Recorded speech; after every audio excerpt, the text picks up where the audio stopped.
It was a Sunday afternoon after service.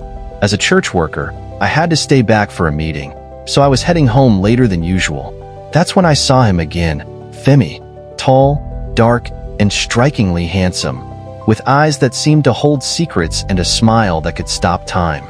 We'd exchanged polite hellos from a distance before, but we'd never truly spoken. This time, he approached me. "Hi, what's your name?" he asked, his voice warm and inviting. I told him, feeling slightly flustered. But before the conversation could go further, one of his friends called out to him. I used that moment to slip away, heading home with his face lingering in my thoughts. Later that week, we met again at a church gathering. This time, he was determined. He asked for my number, and though hesitant, I gave it to him. Soon, we were chatting, video calling, and talking late into the night. A few days in, he confessed his feelings for me. But I had a boyfriend, a good man I deeply loved. "I'm sorry, Femi," I told him. "I can't do this." But Femi was persistent. For months, he called and messaged me, even at odd hours. One night, he called me at 11:30 p.m. while I was with my boyfriend. "Who's calling you this late?" my boyfriend asked. Panicked, I silenced the call and gave an excuse. That night, I blocked Femi's number, determined to protect my relationship. Time passed, about 2 years, to be exact. Then, at another gathering, Femi appeared again. The energy between us was unmistakable. It was in his lingering glances and the way he spoke to me. I tried to avoid him, but fate had other plans. As I climbed the stairs to my room, I slipped and fell, right into his arms. It was mortifying, yet oddly intimate. I tried to pull away, but my ankle was hurt. That night, he came to my room with medicine and balm. He massaged my ankle, and we talked until I fell asleep. By morning, he was gone, but he'd left his cardigan behind. Had he forgotten it? Or was it intentional?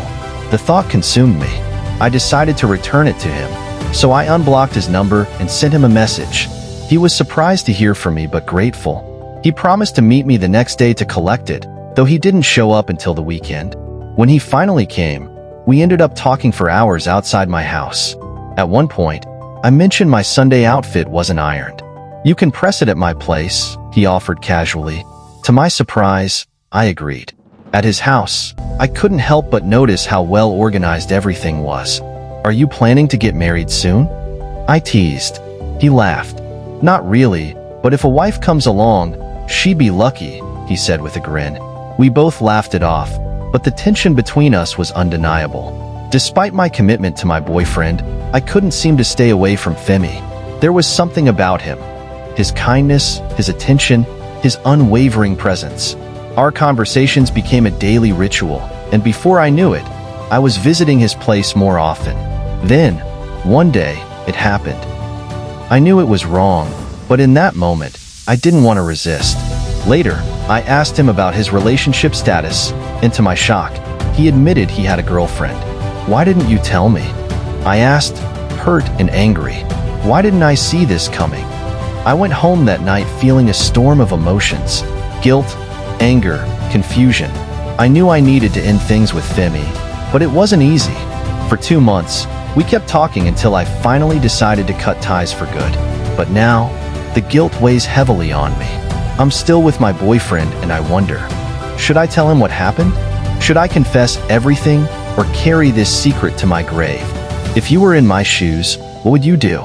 Share your thoughts in the comments. I'm truly eager to hear your perspective.